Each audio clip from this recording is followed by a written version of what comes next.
સહજાત્મ સ્વરૂપ પરમ ગુરુ. આ પર્યુષણમાં આપણે પત્રોના અંતે લખેલ લેખિતંગ તેને આધારે પરમ કુપોલની દશા સમજવા કોશિશ કરીશું. તે અગાઉ આજથી કરી આ અઠવાડિયા દરમિયાન શરૂમાં અંતિમ સંદેશને આધારે અધ્યાત્મની વિવિધ દશા વિશે વિચારી આપણે જે ભૂમિકાએ હોય ત્યાંથી જાગ્યા ત્યાંથી સવાર કરી આગળ વધીએ. ત્યારબાદ સ્વવૃત્તાંત પદ ધન્યરે દિવસ આ અહો, જેમાં 7 વર્ષે થયેલ જાતિ સ્મરણ જ્ઞાનથી કરી પરમ કુલદેવ છેલ્લે અધ્યાત્મની કઈ દશાએ પહોંચ્યા તે સમજવા પ્રયત્ન કરીએ. પછી જન્માષ્ટમી કે જે પૂજ્ય શ્રી બ્રહ્મચારીજીનો જન્મદિવસ છે તે નિમિત્તે તેઓની ભક્તિસભર જીવનયાત્રા અને પૂજ્ય પ્રભુશ્રીજીનો સમાગમ અને ભગીરથ પુરુષાર્થને આધારે તેઓને થયેલ પરમ કુપોલદેવનું યથાર્થ ઓળખાણ તે સમજવા પ્રયત્ન કરીશું. છેલ્લા 2 દિવસો દરમિયાન યત્ન અને જીવદયા વિશે વિચાર કર્યા બાદ પર્યુષણ દરમિયાન લિખિતન અભિન્ન બોધમય એ વિષય લઈ પરમ કુવલદેવની યથાર્થ ઓળખાણ અને શ્રદ્ધા વધારવા કોશિશ કરીશું. સહજાત્મ સ્વરૂપ પરમ ગુરુ. સહજાત્મ સ્વરૂપ પરમ ગુરુ.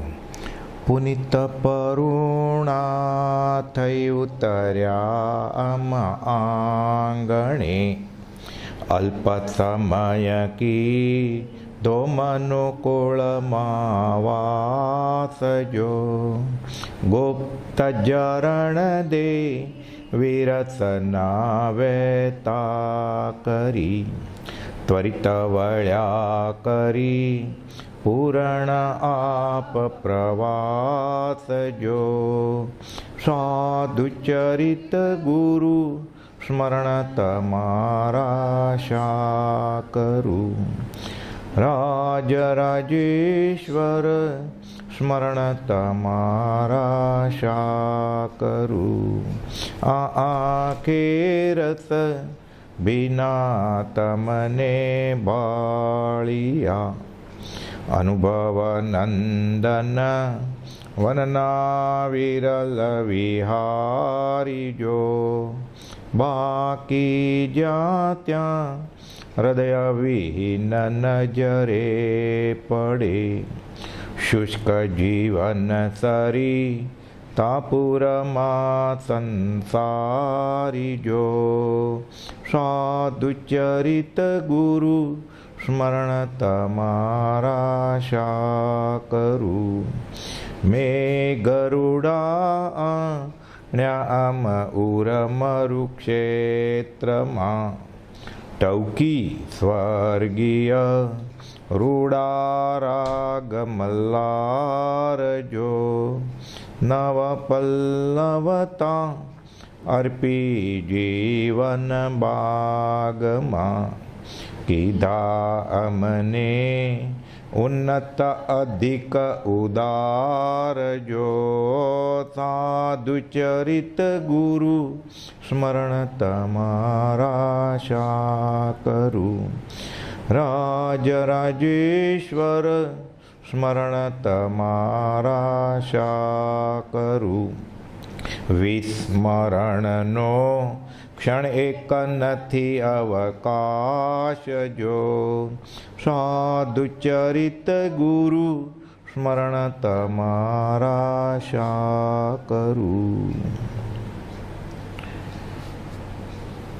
પરમ કૃપાળુદેવનો અંતિમ સંદેશ 954મું વચનામૃત રાજકોટથી ચૈત્ર સુદ 9 1957માં લખ્યું છે. આ પત્ર કોઈને એમ લખ્યો નથી, પણ કુપાવદેવના મોટા બનેવી ચતુર્ભુજ બેચર રાજકોટ જાય છે.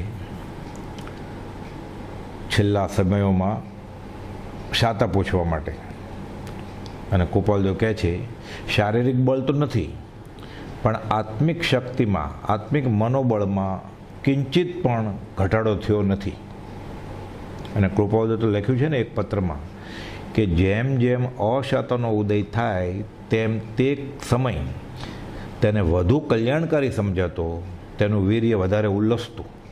એટલે કૃપાલદેવ ચતુર્ભુજ બેચર મોટા બનાવીને કાગળ પેન લેવાનું કહે છે, કલમ લેવાનું કહે છે, અને આ લખાવડાવે છે. ઈચ્છે છે જે જોગીજન પોતાની તો એ દશા હાંસલ થઈ જ ગઈ છે. સાચો યોગી, સાચો પરમાત્મા માર્ગનો મુસાફર શું આકાંક્ષા રાખે, એને કેવી આકાંક્ષા હોય, કયા પદની આકાંક્ષા હોય, એ વિશે આ છે. સાથે મુમુક્ષુના લક્ષણ, પ્રાથમિક ભૂમિકા, મધ્યમ ભૂમિકા, ઉત્કૃષ્ટ ભૂમિકાના જગન્ય, મધ્યમ અને ઉત્કૃષ્ટ પુરુષાર્થ કરવાના. અને અપાત્ર, આ બધું મળ્યા પછી પણ જે અપાત્ર હોય એની દશા. અને છેલ્લે પછી સુખધામ અનંત, અનંત સુખ સ્વરૂપ એવું નિજ સ્વરૂપ, જે જીનપદ નિજપદ એકતા જ છે, પોતાનું જ સ્વરૂપ છે, એનો આનંદ એ મળ્યા પછીનો સહજાનંદ અને પરમ શાંતિ, એની વાત કરી, એ પ્રત્યે અહોભાવ વ્યક્ત કરી કાવ્ય પૂરું કરે છે.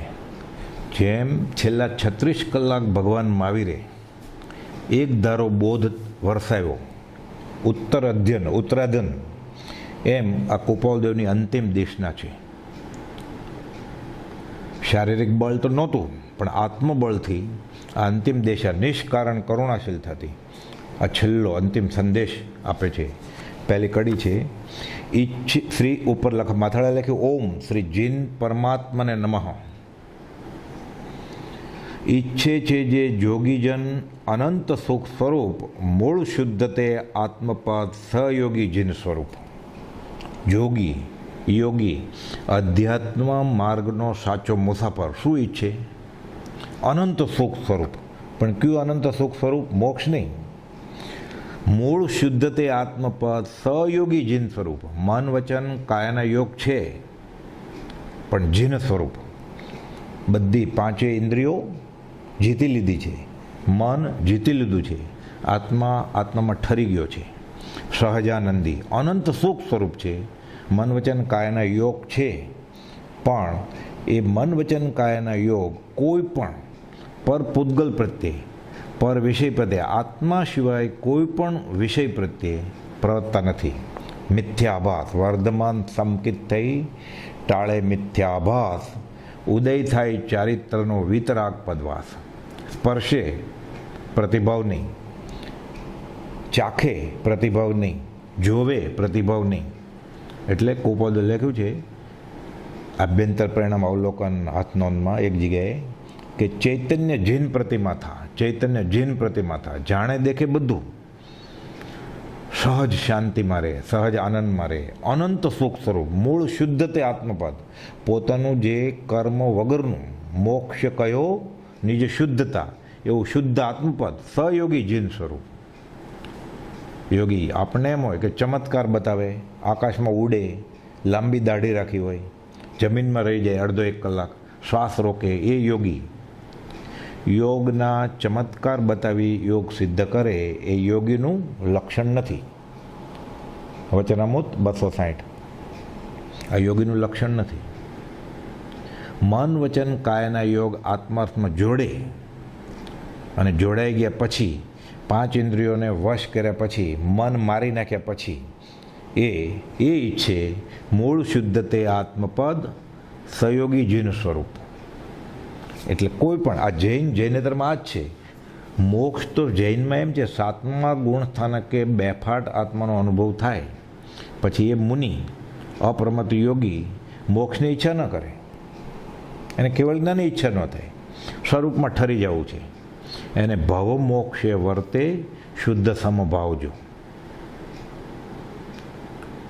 પછી એને ઉતાવળ ન હોય કે હું ત્યાં જઈને બેસી જાઉં. આપણે તો મોક્ષની ઈચ્છા હોય તો એ સારું, સંસારની ઈચ્છા મંદ પડે, પણ અધ્યાત્મમાં જેમ દશા આગળ વધે પછી એને ભાગેડું વૃત્તું નથી. અજ્ઞાન દશામાં બાંધેલા કર્મો જ્ઞાનીને જ્ઞાન થયા પછી પણ ઉદયમાં આવે. મોહનીય કર્મ, ઘાતી કર્મ તો બધા ખપાવી દે, વિચારથી પ્રાયશ્ચિતથી નિર્જરી નાખે, સંવર કરે, આશ્રવ અટકાવી દે, નિર્જરા કરે. અને ઈચ્છા નિરોધ નામનું તપ છે, જીન થઈ ગયા છે, 5 ઇન્દ્રિયો કાબૂમાં છે, એને મન કાબૂમાં છે, એટલે સ્વ સ્વરૂપમાં સમાઈ ગયા છે. હવે ભાવમરણ નથી કરતા, એટલે અનંત કર્મોની નિર્જરા થયા કરે સમયે સમયે, અને અનંત આનંદ હોય. આ જ વાત કબીરે કહી છે કે મારે ત્યાં નથી જવું. કહે છે રામ બોલાવા ભેજિયા, દિયા કબીરા રોઈ, જો સુખ સાધુ સંગ મેં વો વૈકુંઠ મેં નહીં. ત્યાં ક્યાં સુખ છે કે? ખરું સુખ તો અનંત સુખ સ્વરૂપ સહયોગી જીન સ્વરૂપને છે, મૂળ શુદ્ધ આત્મપદ. એ જ સુખ પછી શુદ્ધ આત્મા બી અનુભવે છે, બીજી વાત. અહીંયા તો સહયોગી જીન થવું છે ને, અને સાથે અનંત સુખ સ્વરૂપ. એ કુપોલદો તો થઈ ગયા છે, એ આગળ આવશે હમણાં. એટલે ઈચ્છે છે જે જોગીજન આજ અરે જ્ઞાન આપવા માટે ઔદ્ધવ અને અક્રૂર જાય છે. શ્રી કૃષ્ણને જ પ્રેર્યા કે જાઓ ગોપીઓને જ્ઞાન આપો, એટલે વહેલી વહેલી વૈકુંઠ જાય. ગોપી લાંબી વાત છે બધી ભાગવતમાં, પછી કહે છે વ્રજ વાલું રે વૈકુંઠ નથી જવું, ત્યાં કાનકુંવર ક્યાંથી લાવું. કુપોલદેવે 213માં લખ્યું છે ને, એ પરમાત્મા અમે તો એમ જ માનીએ છીએ કે આ કાળે પણ મોક્ષ હોય, પણ જૈન શાસ્ત્રોમાં ગ્રંથોમાં ક્વચિત ક્યાંક એમ પ્રતિપાદન થયું છે કે આ કાળે મોક્ષ ન હોય. તો એ પ્રતિપાદન તું અત્રે અહીંયા રાખ, અને અમને મોક્ષ આપવા કરતાં સત્પુરુષના ચરણની ભક્તિ. આજ આનંદજી મહારાજે કહ્યું છે, મુક્તિથી અધિક તુજ ભક્તિ મુજ મન વસી, જે હશું સબળ બંધ લાદ્યો, ચમક પાષાણ જેમ ખેંચશે લોહને, મુક્તિને તેમ તુજ ભક્તિ રાગો. આ જ વાત છે, ભક્તિ જોઈએ છે, આત્મામાં સમાઈ જવું છે, વિભાવને જીતી લેવા છે, પછી ત્યાં ભાગીને જ જવું દોડીને. અહીંયા જ મોક્ષ છે. તો મોક્ષનું સુખ સિદ્ધશિલાએ ગયા પછી નથી મળતું. મોક્ષનું સુખ અહીંયા અનુભવાય છે. એ પદ સહયોગી જીન થઈ જાય છે, પછી આયુષ્ય પૂર્ણે ત્યાં જવાય છે. સરવાર સિદ્ધનું સુખ એ સમકીતિ દેવને, શાયક સમકીતિને બહુ બાકી હોય, પુણ્ય બંધાઈ ગયું હોય, તો સરવાર સિદ્ધનું સુખ ક્ષેત્રાશ્રય નથી. સિદ્ધનું સુખ ક્ષેત્રાશ્રય નથી, આત્માનું સુખ છે. અહીંયા જ અનુભવાય છે, પછી ત્યાં જવું પડે તો વાંધોય નથી. કદાગ્રહ નથી કે નહીં જાવું, આગ્રહ નથી કે ત્યાં જવું છે. એટલે ઈચ્છે છે જે જોગીજન અનંત સુખ સ્વરૂપ મૂળ શુદ્ધ તે આત્મપદ સહયોગી જીન સ્વરૂપ. અને આદિપુરુષને વિશે અખંડ પ્રેમ કુપોલદેવ લખે છે સૌભાગભાઈને, કે આદિપુરુષને વિશે અખંડ પ્રેમ આવ્યો છે, એટલે મોક્ષ આદિ સર્વ પદાર્થની આકાંક્ષાનો ભંગ થઈ ગયો છે. 255 પત્રમાં આદિપુરુષ, પુરુષ એટલે આત્મા, અનંતકાલથી જે છે સહજાત્મ સ્વરૂપ, એને પ્રત્યે અખંડ પ્રેમ આવી ગયો, એટલે મોક્ષની આકાંક્ષાનો પણ ભંગ થઈ ગયો છે. અને આ જ મોક્ષની આકાંક્ષાનો ભંગ થઈ ગયો છે તો 255 પત્રમાં કુપાલદેવે લખ્યું. એ જ વાત કુપાલદેવે બુલંદ અવાજે 680માં લખી આકાશી ભગવાનને, કે તારા અભેદ સ્વરૂપમાં જ મારો નિવાસ છે, એટલે હવે આપણે લેવા દેવાની કડાકોટથી મુક્ત થયા છીએ. તારા આગળ છે, મારા આગળ છે. આ સહયોગી જીન સ્વરૂપ પોતે ભગવાન જ છે, પણ અત્યારે શરીરમાં છે. પણ ભાવ કયો છે? અશરીરી ભાવ, સિદ્ધ ભાવ. અને ભાવને સિદ્ધ પણ અપેક્ષાએ ચરમ શરીર કરતાં આગળ છે. ચરમ શરીરી તો દેહ છોડે પછી મોક્ષે જાય ને. અશરીરી ભાવ તો અહીંયા જ મોક્ષ છે. અશરીરી ભાવ આવ્યો ત્યારથી. કથાયુગ યોગમાં 63 શલાક પુરુષમાં રામના ચારિત્રની વાત છે, જૈન રામાયણ પ્રમાણે. ભગવાન રામ પછી તો તદ્ભવ મોક્ષગામી. અત્યારે રામ નમો સિદ્ધાણમાં આવી ગયા, સિદ્ધ ભગવાન છે જૈન રામાયણ પ્રમાણે. સીતા સિતેન્દ્ર છે, ઇન્દ્ર દેવલોકમાં છે. પણ રામ આયુષ્ય ઘણું લાંબુ, મુનિસુરત ભગવાનના સમયની વાત. એ રામ હજી પૂર્વાશ્રમમાં સર્વસંગ પરિત્યાગ કર્યા પહેલાં સીતાને ઘર માંડવાની વાત કરે છે.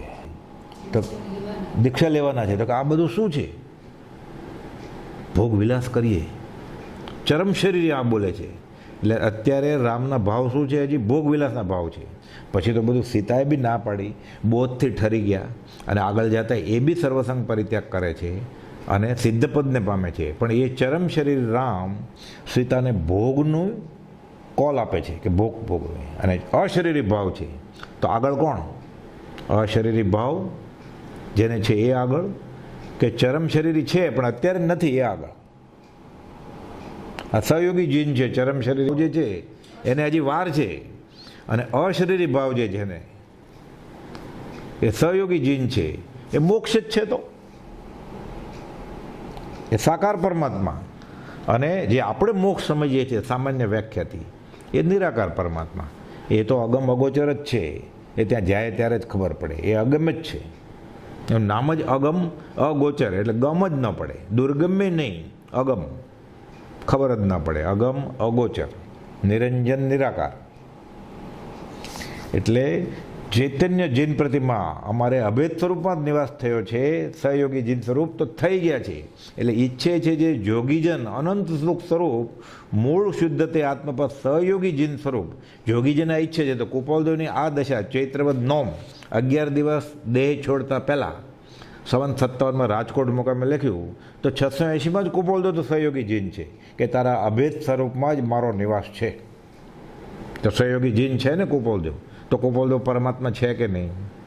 આપણે ગાઈએ છીએ, આપણે વાંચીએ છીએ, આપણે બધું બોલીએ છીએ, પણ આમાં ઉપયોગ જતો નથી. આ પહેલી ગાથામાં જ ઉપયોગ થાય કે સહયોગી જીન સ્વરૂપ.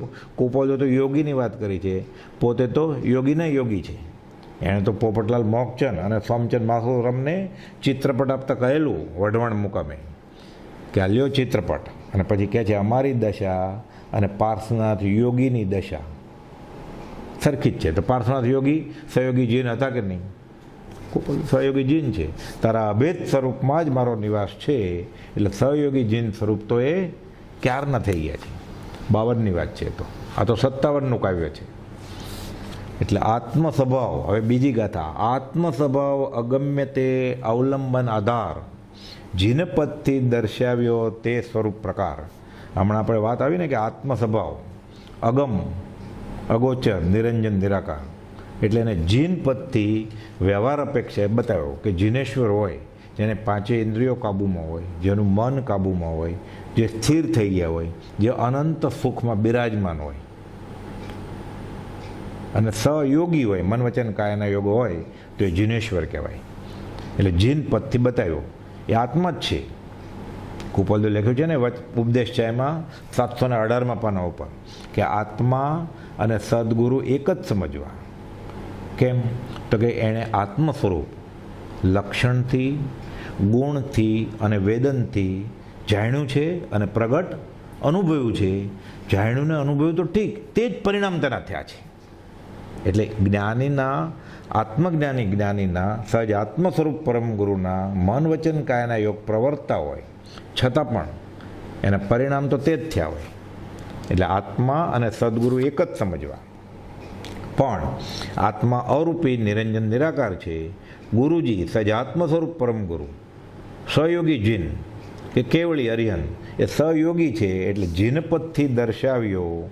એટલે જીનપ આત્મ સ્વભાવ અગમ્ય તે અવલંબન આધાર. સીધું જેમ અરૂપી વસ્તુ કે શીખવાડે તો ખબર ન પડે. એટલે એવું જેને થઈ ગયું છે તેની પ્રત્યક્ષ ચેષ્ટાના અદ્ભુત રહસ્યનું ફરી ફરી નિધિધ્યાસન કરે એટલે એને ખબર પડે કે આ તો આત્માની જ વાત છે. એટલે આત્મ સ્વભાવ અગમ્ય તે અવલંબન આધાર જીનપદથી દર્શાવ્યો તે સ્વરૂપ પ્રકાર. એણે જીન થઈને જીન આરાધ્યા અને તે સહી જીનવર થઈ ગયા. આવે છે ને મન મહિલા 394, 95, 96 એમાં કુપોલદેવ સૌભાગભાઈને લખે છે કે જીન થઈ જે જીનવર આરાધે. એ ક્યારે થાય એવું? મન મહિલાનું રે વાલા ઉપરે બીજા કામ કરંત તેમ શ્રુત ધર્મે રે મન દટરે જ્ઞાનાક્ષેપકવંત એમ થઈ જાય, સ્થિરીકરણ થાય, આગળ વધતો જાય. અને પછી મન વચન કાયના યોગે પણ એના વિભાવમાંથી સ્વભાવમાં આવી જાય. એટલે ભલે હોય પણ ઇન્દ્રિયો શૂન્ય, કાચબાની જેમ બધી સંકોચી લીધી છે. પ્રતિભાસ નહીં, જાણે પણ પ્રતિભાસ નહીં. મન નાગ જેમ મોરલીની સામ એમ ચિત્ત એનું મન સ્થિર થઈ જાય. એટલે બાકી વધ્યો એ આત્મા, એ ચૈતન્ય જીન પ્રતિમા, એ સહયોગી જીન, એ આત્મ સ્વભાવ. એટલે આત્મ સ્વભાવ અગમ્ય તે જીનપદથી દર્શાવ્યો. જીન થાય એટલે પછી પાંચે ઇન્દ્રિયને મન મરી જાય. એમ હોય બધું પણ મરી જાય. મરી જાય એટલે વૃત્તિથી વિભાવથી મરી જાય. આંખ છે એ જોવે છે પણ કોઈ પ્રતિભાસ નહીં. પછી એને જોતા ઝેર ન થાય, પછી એને પગ મૂકતા પાપે ન થાય. એટલે મન મરી ગયું, સ્થિરીકરણ થઈ જાય. આત્મા કારતા હોય, ગોપાલજી લખ્યું છે ને અત્ર આત્મા કારતા વર્તે છે 412માં પત્રમાં. પછી પાછળ લખે છે આત્માકારતા એટલે આત્માનું આત્મા રૂપે પરિણમવું તે. બીજા એક પત્રમાં લખે છે ને કે જે પૂર્ણ કામપણું છે ત્યાં સર્વજ્ઞતા છે.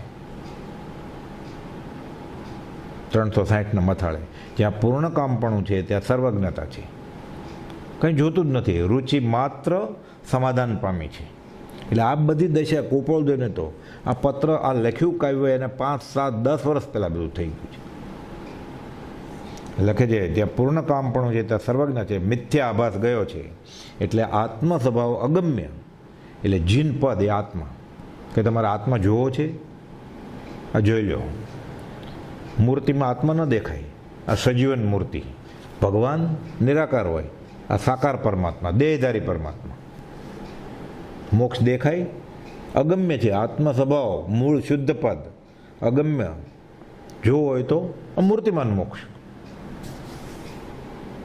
એટલે સજીવન મૂર્તિ, મૂર્તિમાન મોક્ષ, દેહધારી પરમાત્મા, આ બધો આત્મ સ્વભાવ જ છે.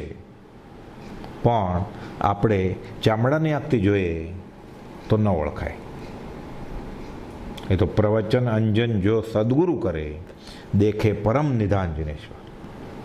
હૃદય નયણ નિહાળે જગધણી, પછી મહિમા મેરુ સમાન જિનેશ્વર થાય. આનંદજી મહારાજે લખ્યું છે ને, પ્રવચન અંજન જો સદગુરુ કરે, દેખે પરમ નિધાન જિનેશ્વર. હૃદય નયણ નિહાળે જગધણી, મહિમા મેરુ સમાન જિનેશ્વર. પછી એને દેખાય, પણ એ અંતરચક્ષુથી. અંતરચક્ષુથી રાજ નિહાળો, બાહ્ય દ્રષ્ટિ દુઃખદાય. એટલે આ અગમ્ય વસ્તુ છે. હવે ત્રીજું પદ, ત્રીજી કડી. જીન પદ નિજ પદ એકતા, ભેદભાવ નહીં કાંઈ, લક્ષ્ય થવાને તેનો કયા શાસ્ત્ર સુખદાય. હું શરીર નથી, આત્મા છું, અને તું જો આત્મા છો એ જ પરમાત્મા છો. આપણે કહીએ ને આત્મા સોય પરમાત્મા. ક્યારે? સિદ્ધો જૈસો જીવ હે, જીવ સોહી શિવ હોય, કર્મ મેલ કા આતરા, બૂજે વિરલા કોઈ. આ થઈ જાય એટલે નિજ પદ જીન પદ એકતા છે, કોઈ ભેદભાવ છે જ નહીં. પણ ક્યારે? જ્યારે આ કચરો નીકળી જાય ત્યારે. લક્ષ્ય થવાને તેનો આ ન સમજણું, ગોપાલદેવ કહે છે કે આ ન સમજણું એટલે દ્વાદશાંગી રચવી પડી. એટલે જીન પદ નિજ પદ એકતા, પણ એ કરતા મટે તો, કરતા મટે તો છૂટે કર્મ. એ છે મહાભજનનો મર્મ. અખાજી કહે છે, જો તું જીવ તો કરતા હરી, જો તું શિવ તો વસ્તુ ખરી. તું છો જીવ અને તું છો નાથ, એમ કંઈ આખે ઝટકે હાથ. એ અકર્તા બને જીવ તે ભગવાન થઈ જાય. છૂટે દેહાધ્યાસ તો નહીં કરતા તું કર્મ. એ કરતા જ નથી તો નહીં ભોગતા તું તેનો. એ આ ભગવાન, આ ધર્મનો મર્મ. એવું કરે એ જ ધર્મથી મોક્ષ છે. તું છો મોક્ષ સ્વરૂપ. એવું ને, અનંત દર્શન જ્ઞાન તું, અવ્યબત સ્વરૂપ, અનંત સુખ સ્વરૂપ. એટલે આખું આ વિજ્ઞાન છે, આ મેથમેટિક છે. કર્મ બંધ જાય, વિભાવમાં જાય, સ્વભાવમાં જેવું ઠરી જાય, શાંત થઈ જાય. આ સહયોગી જીન. પછી આયુષ્ય પૂર્ણે મટીએ દૈહિક પાત્ર જો. પછી એ લાખો વર્ષો તક જીવવું, આ મૃત્યુ આજે આજ આવે, એને શું? એટલે કહે છે કે કરતા મટે તો છૂટે કર્મ. પછી આવે છે ને આનંદ મારે કે હું મુજને કહું નમો મુજ નમો મુજ. કેમ? તો કે જીન પદ નિજ પદ એક જ છે. કુપોદો લખે છે 376માં, અવિષમ આત્મધ્યાન વર્તે છે એવા શ્રી રાયચંદ્રને ફરી ફરી નમસ્કાર. 376માં પત્રની છેલ્લી લીટીમાં એ પદ હાંસલ કરી લીધું છે. ક્યું? જીન પદ નિજ પદ એકતા.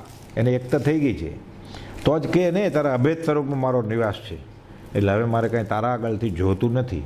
એટલે સહયોગી જીન થઈ ગયા છે ને 680માં.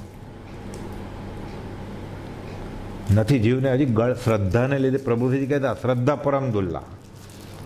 એને ગળે નથી ઉતરતું હજી. કુળ સંપ્રદાય, પોતાનો ખ્યાલ, ઓક સંજ્ઞા, સ્વચ્છંદ, શાસ્ત્ર અભિનિવેશ, હું જાણું છું એ અનંતાનુબંધી અભિમાન, પોતાનું ડાપણ આ વચમાં આવે છે. એટલે હું મુજને કહું નમો મુજ નમો મુજ. હવે કાંઈ લેવે કો નહીં ઠોર, ત્યાગી વે કો નહીં ઓર, બાકી કહાં ઉભર્યો જુ કારજ નવીનો હે. એટલે આ કહે છે.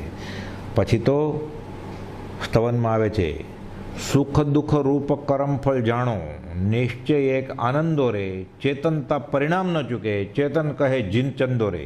નિજપદ જીનપદ એકતા, તો આ ક્યું આત્મા, આ નિજપદ ક્યું? તો ભગવાન આત્મા કોને કહે છે? સુખ દુઃખ રૂપ કર્મ ફળ જાણો, નિશ્ચય એક આનંદ રે, ચેતનતા જે પરિણામ ન ચૂકે, ચેતન કહે જીન ચંદો રે. જીનેશ્વર ભગવાન એને ચેતન કહે છે કે જે પરિણામ ચૂકે જ નહીં. એટલે કેવા હોય? જીનપદ જેવા. એટલે જીનપદ નિજપદ એકતા, બધું એક જ છે. બધું ભેદભાવ નહીં કાંઈ, પણ લક્ષ્ય થવાનું. એટલે જે આત્માને, જે જીવાત્માને, જે સાધકને આગળ વધતા વધતા વધતા સુખ દુઃખ રૂપ કર્મફળ જાણે અને ચેતનતા પરિણામ ન ચૂકે, અવિકલ સમાધિનું ધ્યાન એક ક્ષણવાર પર અમારે મળતું નથી. ગોપાલદેવ 329માં પત્રમાં કહે છે ચેતનતા પરિણામ ન ચૂકે. 951 પત્રમાં છેલ્લે કહે છે અવ્યબાસ સ્થિરતા છે, જે સ્વરૂપ છે તે અન્યતા થતું નથી. એ આશ્ચર્યકારક છે. આ જીનપદ છે, આ નિજપદ છે. આ જીનપદ નિજપદ એકતા, ભેદભાવ નહીં કાંઈ, લક્ષ્ય થવાને તેનો કયા શાસ્ત્ર સુખદાય. હવે આ જેને થઈ ગયું છે એ જે બોલે એ શાસ્ત્ર જ હોય ને. એટલે એને તો કહ્યું આ વચન આગમ જ છે, જીન આગમ જ છે અને રાગ દ્વેષ વગર નીકળ્યા છે, માટે સેવનીય છે. આપણે હજી એવા શાસ્ત્રો, લાઇબ્રેરીમાં જઈને જે શાસ્ત્રો કોણે લખ્યા છે ખબર પણ નથી, એ વાંચીને આપણે પછી કુપાલજોની દશા માપીએ તો આ પદ કેમ સમજાય આપણને. એટલે છેલ્લે છેલ્લે કુપાલદેવ નિષ્કારણ કરુણાશીલતા ત્યાં લખી ગયા. હવે ચોથી ગાથા. જીન પ્રવચન દુર્ગમ્યતા, થાકે અતિમતિમાન, અવલંબન શ્રી સદગુરુ, સુગમ અને સુખ ખાન. જીન પ્રવચન દુર્ગમ્યતા, આત્મા સ્વભાવ અગમ્ય છે. જીન પ્રવચન દુર્ગમ્ય છે, અગમ્ય નથી. જો અગમ્ય હોય જીન પ્રવચન તો કોઈ જીવ છૂટે જ નહીં. સમજાય કેવી રીતે? એટલે સમજાવનાર હોય. અવલંબન શ્રી સદગુરુ, સુગમ અને સુખાણ, તો સહેલાઈથી સમજાય. અગમ્ય નથી, સુગમ છે જો અવલંબન લે તો, નહીં તો દુર્ગમ્ય છે. એટલે જીન પ્રવચન દુર્ગમ્યતા, થાકે અતિમતિમાન. અતિમતિમાન હોય ને, બહુ બુદ્ધિવાળો એ થાકશે. અને થાકે અતિ મતિમાન, જે બુદ્ધિ વચમાં વાપરશે ને એ પણ બહુ થાકશે. પ્રભુજી કહેતા તારી બુદ્ધિ હજામડી છે, મેલ મીંડું અને તાણ ચોકડી. પછી કહેતા ખોપશમ આત્મા નોય, ક્ષયોપશમ એ આત્મા નથી. એ આમાં વાપરે ક્ષયોપશમ તો બરોબર, નહીં તો ક્ષયોપશમ એ આત્મા નથી. બુદ્ધિ એ આત્માનો વિષય નથી, આત્મા નથી. આત્મા બુદ્ધિથી ન જણાય, આત્મા આત્માથી જણાય. જ્ઞાન જ્ઞાનીમાં કળો. એટલે થાકે અતિમતિમાન. અને કુપાલદેવ તો લખ્યું જ છે, એક પ્રકારની ચેતવણી આપી છે આ કાળના સ્વચ્છંદી જીવોને અને શાસ્ત્ર અભિનિવેશી જીવોને 693માં પત્રમાં, કે આ જીવે શું વાંચવું, અધ્યાત્મકમાં આગળ કેમ વધવું. એટલે 693માં પત્રમાં લખ્યું છે કુપાલદેવે કે જ્ઞાન માર્ગ કરવો, ભક્તિ માર્ગ કરવો, તપશ્ચર્યા કરવી, શું કરવું. પછી કહે છે જ્ઞાન માર્ગ દુરારાધ્ય છે, જીન પ્રવચન દુર્ગમ્ય છે, થાકે અતિમતિમાન. તો તારી બુદ્ધિ કેટલી? સંપૂર્ણ જ્ઞાન પામ્યા પછી, બેફાટ આત્મા અનુભવ્યા પછી જ્ઞાની બોલ્યા હોય એ તને અનંત અનુબંધી કર્મ સાથે એ સમજાય કેવી રીતે? સીધું, સદગુરુના અવલંબન વગર, સદગુરુ પ્રત્યે અહોભાવ વગર, સદગુરુની શ્રદ્ધા વગર. એટલે કહે છે જ્ઞાન માર્ગ દુરારાધ્ય છે. અને આ દશા નથી આવી, પરમ અવગાઢ દશા પામ્યા પહેલાં તે માર્ગે પડવાના ઘણા સ્થાનક છે. સંદેહ, વિકલ્પ, સ્વચ્છંદતા, અતિ પરિણામીપણું એ આદિ કારણો વારંવાર જીવને પડવાના કારણ થાય છે. થોડું ઘણું વાંચી લે એટલે જ્ઞાનીની જ આશાત ન કરવા માંડે, જ્ઞાનીને માપવા માંડે. એમાં નિશ્ચયના ગ્રંથો વાંચી લીધા હોય એટલે જલ્દી અસર થાય એને, એટલે એને પોતાને એમ થઈ જાય કે મને સમ્યક દર્શન થઈ ગયું છે, અને પછી એ જ્ઞાનીને માપવા માંડે કે મેં ફલાણા શાસ્ત્રમાં આમ વાંચ્યું છે, તો કુપાલ તે વાંચ્યું હોય તો કુપાલ ન વાંચ્યું હોય. જેને એક શ્લોક સંભાળતા હજારો શાસ્ત્રોનું ભાન થઈ ઉપયોગ ફરી વળે, એ તે જે વાંચ્યું હતું આ ઉંમરે તે વાંચવાનું શરૂ કર્યું છેલ્લી અવસ્થામાં, અને તને જે ખબર પડી ગઈ લાઇબ્રેરીમાં વાંચીને 5 ઇન્દ્રિયોના વિષય વિકાર સાથે, તો જ્ઞાનીને ન ખબર હોય. એટલે કહે છે જ્ઞાન માર્ગ દુરારાધ્ય છે, પરમ અવગાઢ દશા પામ્યા પહેલાં તે માર્ગે પડવાના સ્થાનક છે.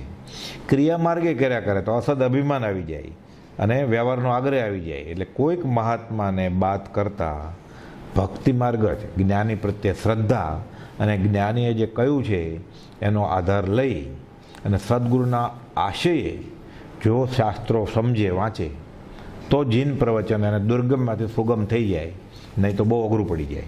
એટલે જીન પ્રવચન દુર્ગમ્યતા થાકે અતિમતિમાં.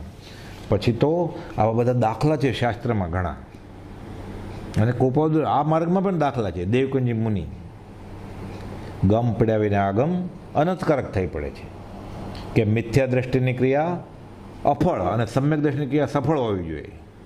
આ ભૂલ થઈ ગઈ છે આગમમાં. ચીજ પોકલીના ઉપાસરે સુંદરદાસ માણેકચંદ કોપાલદુને લઈ જાય છે. દેવકુંજી મહારાજ પેઢીએ નહોતા જતા પ્રભુશ્રી સાથે. કેમ? તો કે તમે એને વેપારી ગૃહસ્થ દશાવાળા જે પગે લાગો છો, હું પગે નહીં લાગું. પ્રભુશ્રી કાંઈ વાંધો નહીં, તોય આવો, તોય ન જાય. પછી સુંદરદાસ માણેકચંદ ખંભાતના મુંબઈ આવેલા કોપાલદેવને પેઢીએથી ચીજ પોકલી અપાસરે લઈ આવ્યા. ત્યાં આ વાત બનેલી કે જીન પ્રવચન દુર્ગમ્યતાવાળી, કે આ અર્થ આમ હોવો જોઈએ, ભૂલ થઈ ગઈ છે. કોપાલદેવ કે ભૂલ કાંઈ નથી થઈ ગઈ, સમ્યક દ્રષ્ટિની ક્રિયા અફળ જ હોય, સંસાર વધારવાનું કારણ ન થાય.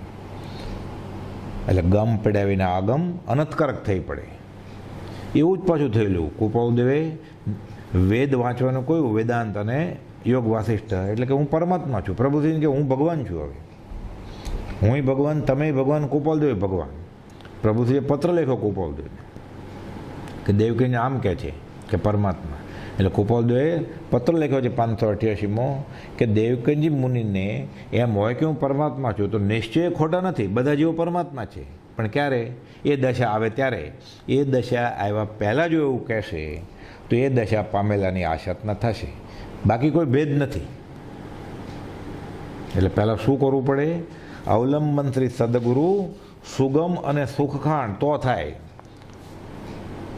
નહીં તો કોપાલદેવે 139માં પત્રમાં લખેલું છે કે પંડિતે શાસ્ત્રોનો ભાર ઉપાડ્યો અને હમાલે માથા ઉપર ઉપાડ્યો અને પંડિતે ખોપરીમાં ઉપાડ્યો. હોય પૂર્વ ભણેલ નવ પણ જીવને જાણ્યો નહીં. અને જીવ ક્યારે જણાય? એમ જાણે સદગુરુ ઉપદેશથી તો જ જણાય. મૂળ માર્ગ સાંભળો જીવનો. પોતાની લાઇબ્રેરીમાં જીવ ન જણાય આત્મા. સદગુરુના આશયે, સદગુરુના વચને, સદગુરુની કૃપાથી, સદગુરુની શ્રદ્ધાથી આત્મા જણાય. એટલે હોય પૂર્વ ભણેલ નવ પણ જીવને જાણ્યો નહીં, તો સર્વતે અજ્ઞાન ભાખ્યું, સાક્ષી છે આગમ અહીં. એટલે આ બધા દાખલા છે કે એમ ચાલે નહીં, અને અવલંબન લીધા વગર આ થાય. એટલે બ્રહ્મચારીજી લખ્યું છે એક જગ્યાએ પત્ર સુધામાં કે હું સમજું છું એટલો જ આ વચનામૃતનો અર્થ છે, એમ ન માની લેવું કે મને આ સમજાણું એટલો જ આનો અર્થ છે, આ ફકરાનો કે આ વચનનો કે આ પત્રનો કે આ કાવ્યનો, એમ ન માની લેવું. એનાથી વધારે અર્થ નીકળે એ સત્પુરુષ પોતે મળે, કે એ આશય પુરુષ મળે ત્યારે. એટલે અવલંબન, પ્રભુશ્રીને અવલંબન લીધું કોપાલદેવનું તો સહેલું થઈ પડ્યું. ગોમટસર વંચાય 3 થી 4 સવારમાં બ્રહ્મચારીજી વાંચે, પ્રભુશ્રી સાંભળે અગાસાશ્રમમાં. આ તો શાક પૂરે જ કે આત્મા એમ જ છે કે.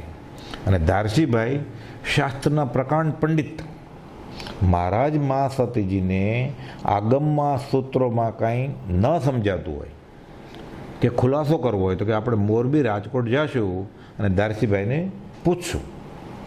એ ધારસીભાઈ પછી અવલંબન શ્રી સદગુરુ કોપાલદેવનું નહોતું, જેવું પ્રભુજીને થયું એવું નહોતું થયું.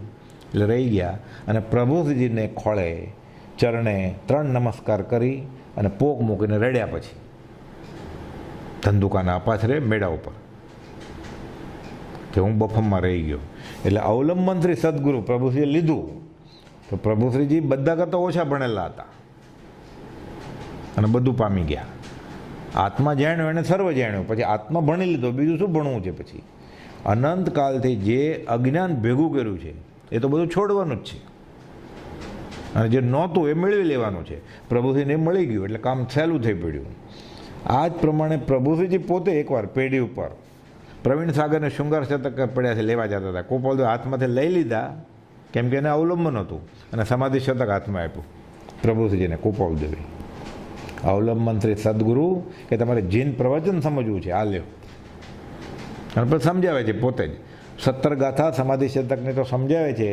17મી ગાથા મૌનપણાનો બોધ આપી અને પછી ઓમ આત્મ ભાવના ભાવતા જીવ લહે કેવળ જ્ઞાન રેમ લખીને આપી દીધું કે હવે ઠરી જાઓ, તમે આત્મસભામાં આવી જાઓ. એવમ ત્યક્તા બહિર્વાચા ત્યજેદ અંતર શેષત એશ યોગ સમાસેન પ્રદીપ પરમાત્માની. બાહ્ય વાચા છોડો, અંતરવાચા છોડી દો, વિકલ સમકલ છોડી દો, સ્વભાવમાં આવી જાઓ. અવલંબન શ્રી સદગુરુ તો સુગમ અને સુખાણ પ્રભુશ્રીજીએ કર્યું અને બધું પામ્યા. એટલે પ્રભુશ્રીજી જેવી એટલે આ ભક્તિ થાય, આ અવલંબન લેવાય તો જીન પ્રવચન સુગમ છે અને સુખની ખાણ છે. અને નહીં તો અગમ્ય છે, ઊંધો અર્થ નીકળશે. ગમે ત્યારે જીવ 11મેથી એ પડશે, પછી ચડશે ચડશે ચડશે, અને જેટલો વધારે ચડે ચડ ઉતંગ જ્યાં સે પતન શિખર નહીં વો કૂપ, વધારે વાગશે. 11માંથી પડેલો પહેલે આવીને ઊભો રહી જાય. એટલે 12મા ગુણસ્થાનકના છેલ્લા સમય સુધી સત્પુરુષનું અવલંબન જરૂરી છે. એટલે જીન પ્રવચન દુર્ગમ્યતા થાકે અતિમતિમાન અવલંબન શ્રી સદગુરુ સુગમ અને સુખખાણ. હવે 5મી ગાથા. ઉપાસના જીન ચરણની અતિશય ભક્તિ સહિત મુનિજન સંગતિ રતિ અતિ સંયમ યોગ ઘટિત. ઉપાસના જીન ચરણની અતિશય ભક્તિ છે. જીનેશ્વર ભગવાનના ભક્તિ કરવી છે, ઉપાસના કરવી છે તો અતિશય ભક્તિ, વેઠ નથી ઉતારવાની. કરવું પડે છે એટલે નહીં, અતિશય આનંદથી ચિત્ત પ્રસન્ન રે પૂજન ફળ કયું પૂજા અખંડિતે. કપટ રહિત થઈ આત્મ અર્પણા આનંદ ગણપદ્રી. આનંદથી કરવું પડે છે એટલે નહીં, અતિશય ભક્તિ સહિત એને આનંદ આવવો જોઈએ એમાં કે મને આ મારા કામની વસ્તુ છે. અને સાથે સંયમ યોગ ઘટિત, એમનેમ નહીં 5 ઇન્દ્રિયો કાબૂમાં રાખવાની, વિષય કશાય કાબૂમાં રાખવા પડે, અને પછી ભક્તિ કરે ત્યારે કામ થાય. એટલે એ પ્રમાણે આ કરવાનું કે તન સે મન સે ધન સે સબસે અતિશય ભક્તિ સહિત પર પ્રેમ પ્રવાહ બડે પ્રભુશ્રે ત્યારે થાય. મુનિજન સંગતિ રતિ હતી, પણ આ જીવ મુનિજનની સંગ કરવાને બદલે સંગ કરે છે વ્યવહારનો, અને સંગના યોગે જીવ ભૂલ્યો છે. એટલે આત્માની વાત હોય ત્યાં દોસ્તી કરવાની છે, અને નહીં તો આત્માદી અસ્તિત્વના જે નિરૂપક શાસ્ત્ર છે એનો સંગ કરવાનો. વ્યવહારિક વિકથામાં નહીં. ગોપાલદેવ તો લખ્યું છે વચનામૃત બોધામૃત 5માં 68માં બોલમાં કે જે બાહ્ય મિત્રો પૌદ્ગલિક વાતો કરે એને ત્વરાથી ત્યજો, છોડો બધાને એ મિત્રોને. સંગતિ કરો, મુનિજન સંગતિ રતિ હતી, એમાં એને ગમો હોય, કેમ કે બધા દુઃખોનું કારણ સંયોગ છે.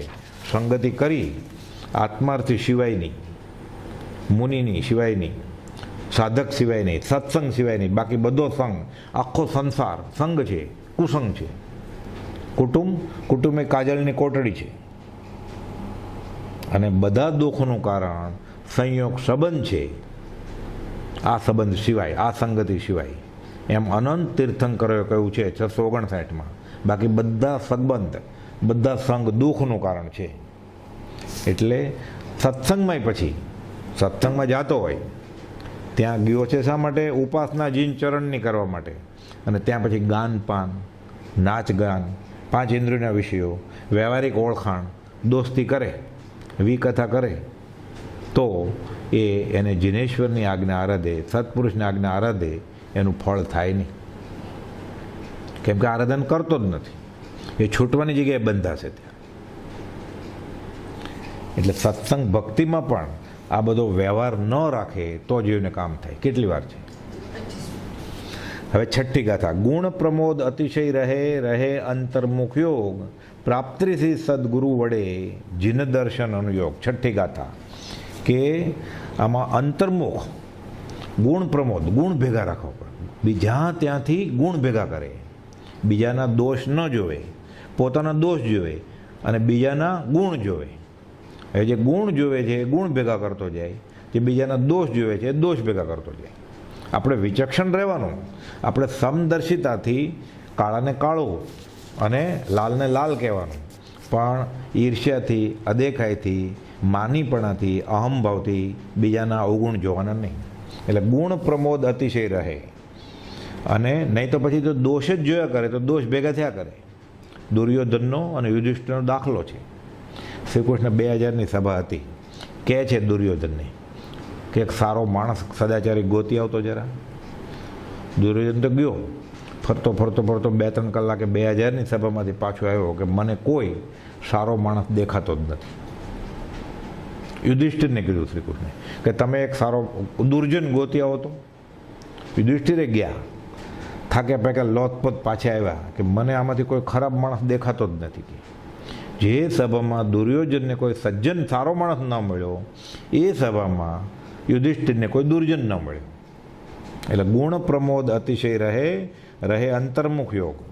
એટલે અંતર્મુખ યોગ ગોતવું પડે. આ દ્રષ્ટિ વિચક્ષણ હોવી જોઈએ તો એ મળે,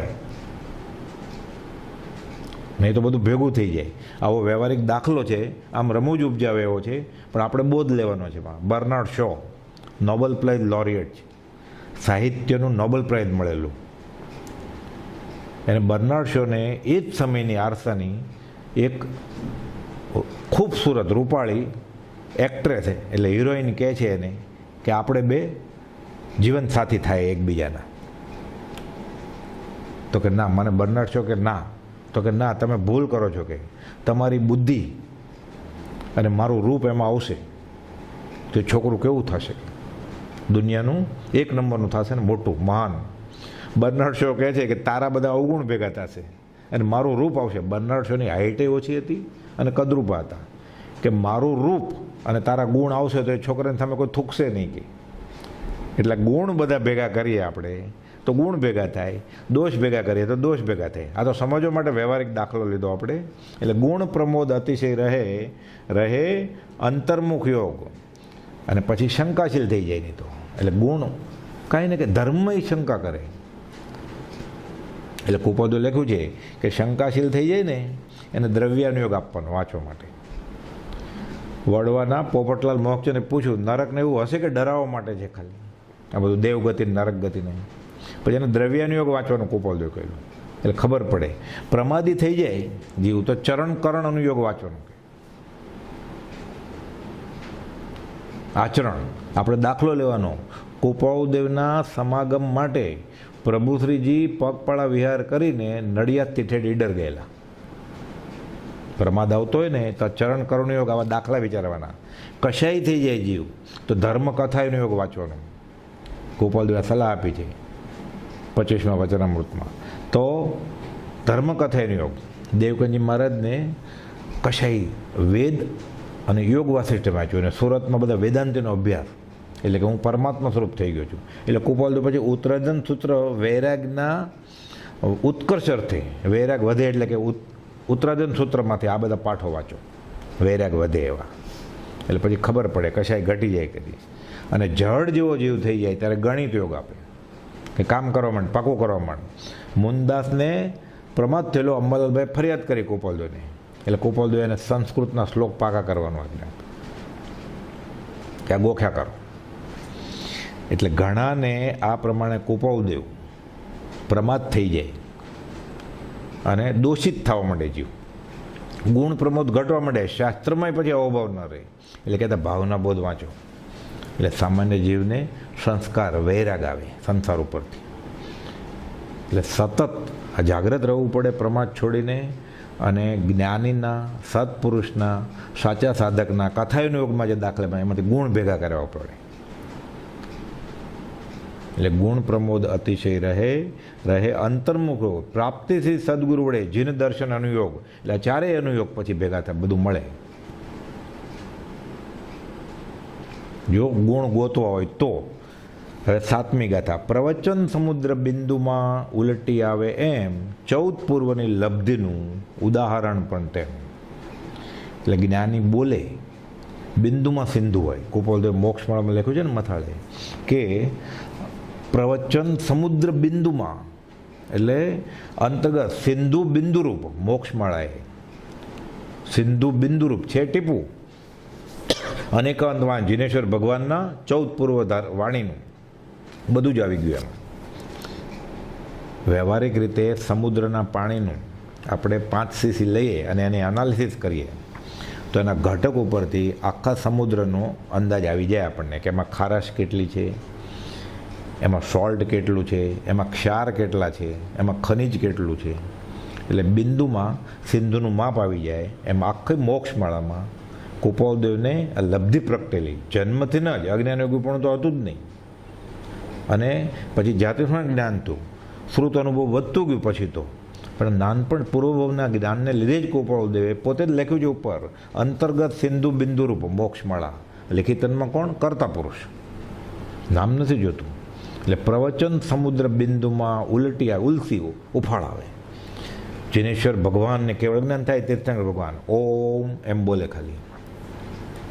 એટલે ઉત્પાદ વૈને ધ્રુવ અને દ્વાદશાંગી રચી નાખે ગણધર. એ જ આશયથી. કોણ ગણધર? જે હજી જૈનના શાસ્ત્રો શીખ્યા જ નહોતા. ઘણી બધી જિંદગી એની વેદાંતના અભ્યાસમાં ગયેલી, અને વેદ વ્યાસ ત્યાં તો ભગવાન જ થઈ ગયેલા. એ પટ્ટ શિષ્ય ઇન્દ્રપુતિ ગૌતમ થઈ ગયા ભગવાન મહાવીરના.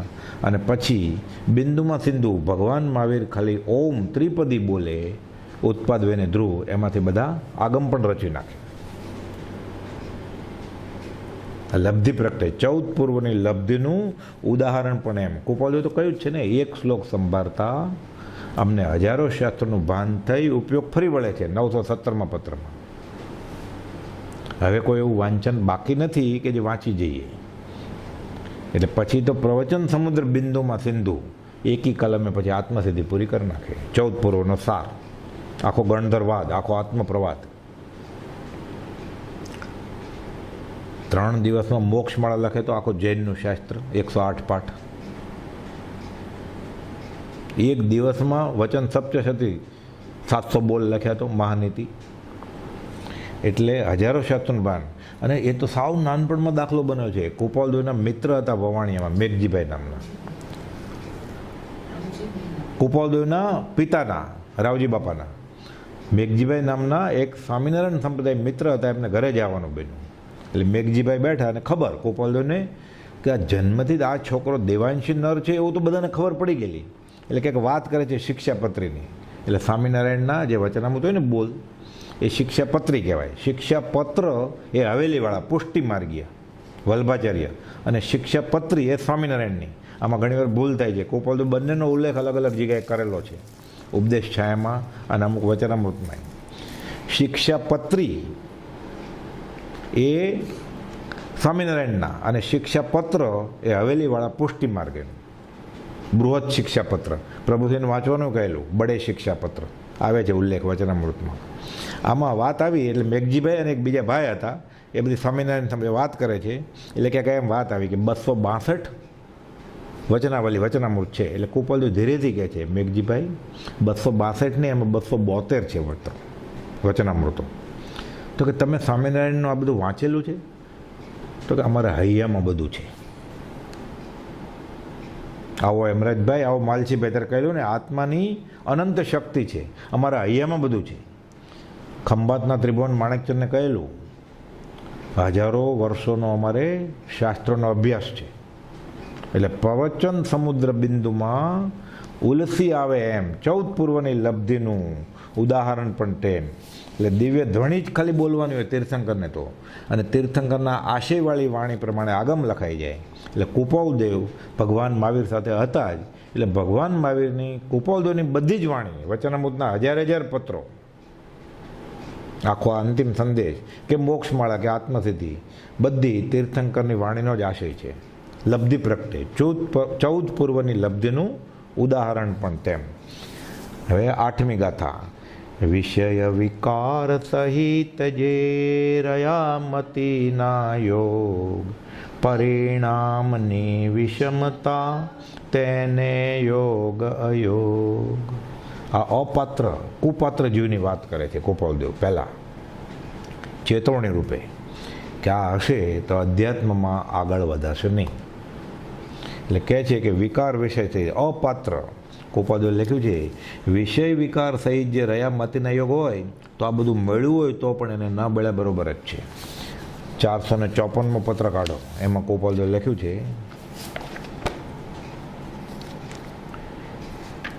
કે 5 ઇન્દ્રિયના વિષયો બુદ્ધિનો વિકાર હજી એમનેમ છે તો એને આ મળ્યો યોગ એ ન મળ્યા બરોબર જ છે ને. લખે છે સંસાર સ્પષ્ટ 454મા પત્રમાં સંસાર સ્પષ્ટ પ્રીતિથી કરવાની ઈચ્છા થતી હોય તો તે પુરુષે જ્ઞાનીના વચન સાંભળ્યા નથી અથવા જ્ઞાની પુરુષના દર્શન પણ તેણે કર્યા નથી એમ તીર્થંકર કહે છે.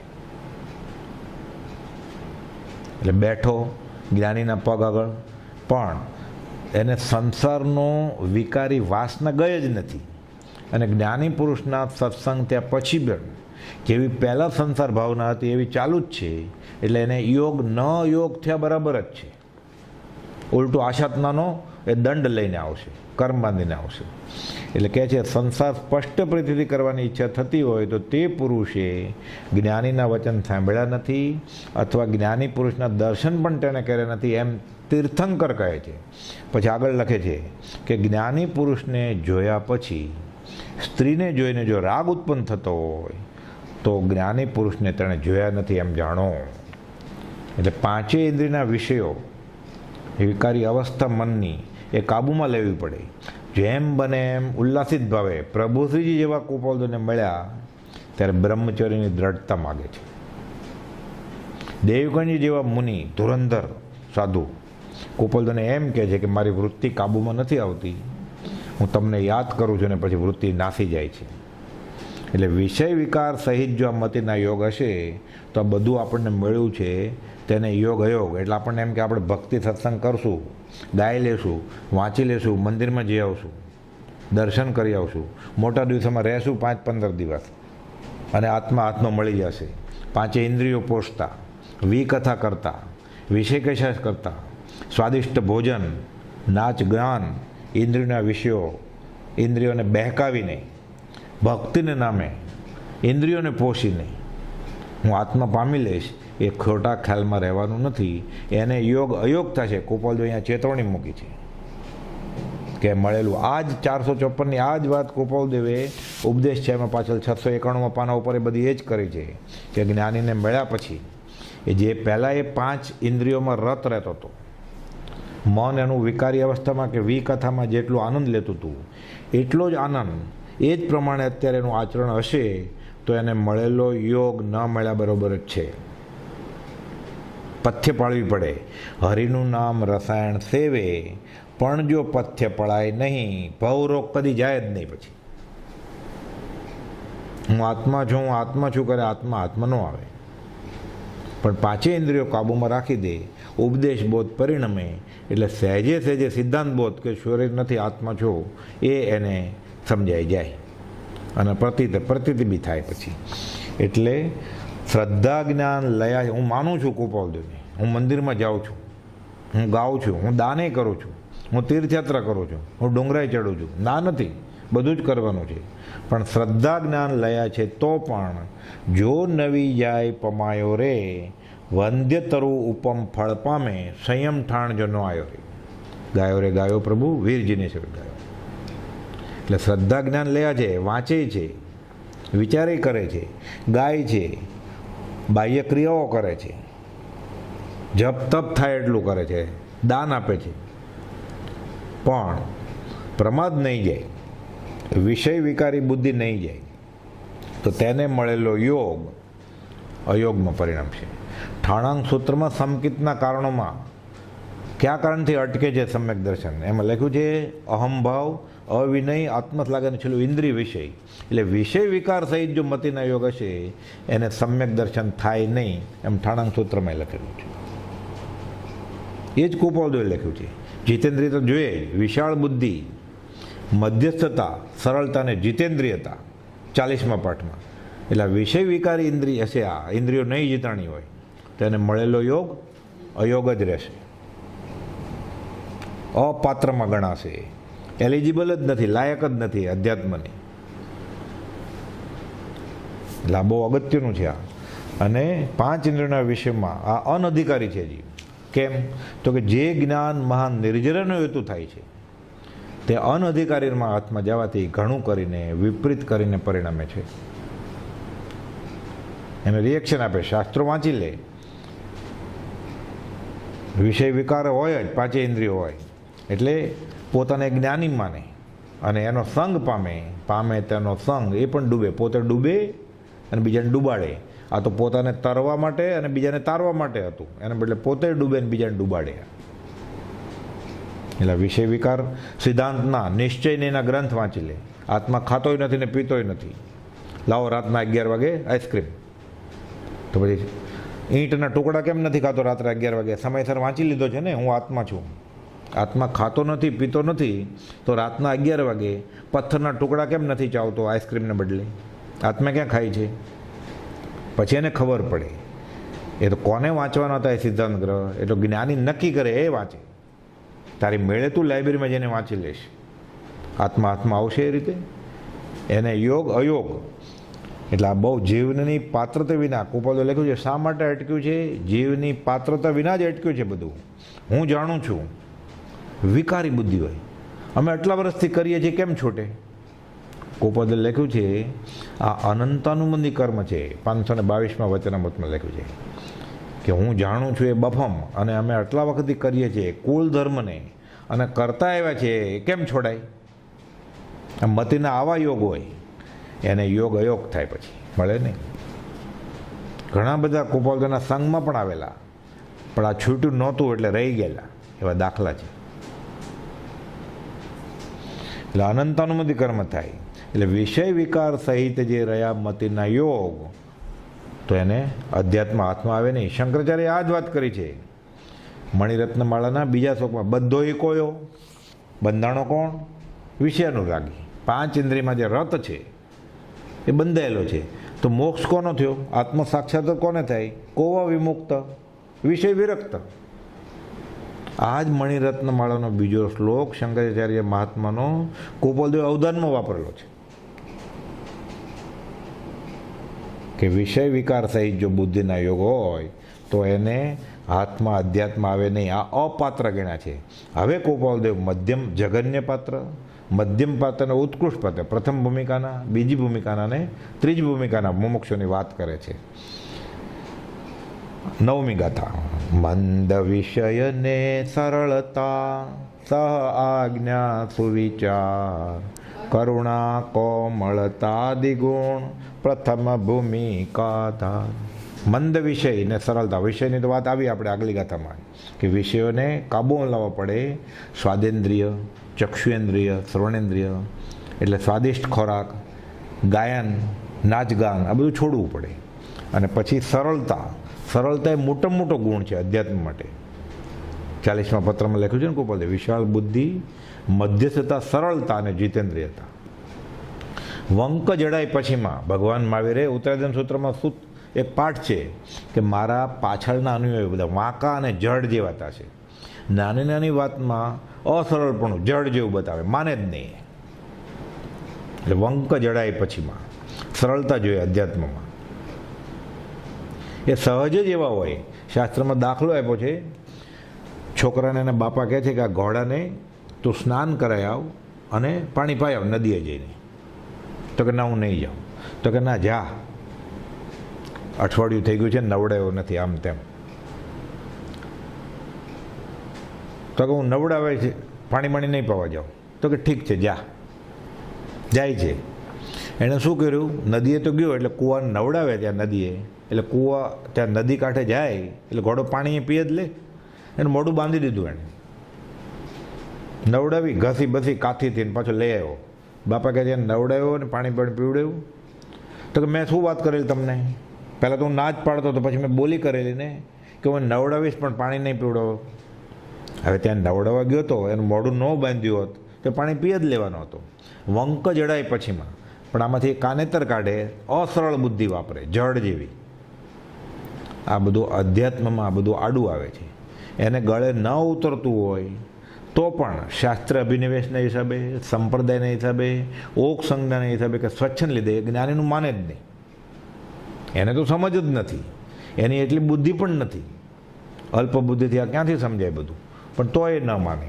એટલે કહે છે કે આ બધા સરળતા ન હોય. એટલે કુપોલદો એક પત્રમાં લખ્યું છે કે આ કાળ, સત્સંગ તો બધા કાળમાં દુર્લભ જ છે, ચોથા કાળમાં સત્સંગ દુર્લભ છે, પણ આ કાળમાં ખાલી સરળતા, સદાચાર અને નિવૃત્તિ મળે તો હું ધન્ય ધન્ય સમજીશ. એટલે સરળતા જ નથી લોકોમાં, વક્ર બુદ્ધિ હોય. એટલે સાચી વસ્તુ સાચી જાણ્યા પછી એને મનમાં સમજાય કે આ સાચું છે તો એ સ્વીકારે નહીં, સ્વીકારી ન શકે. એટલે સરળતા, નિવૃત્તિ, સર્જાર, સત્સંગ પ્રથમના 3 મળે તો પણ ધન્ય ધન્ય કે. અને પછી મંદ વિશે સહ આજ્ઞા સુવિચાર, આજ્ઞા અણય ધમો અણય તવો.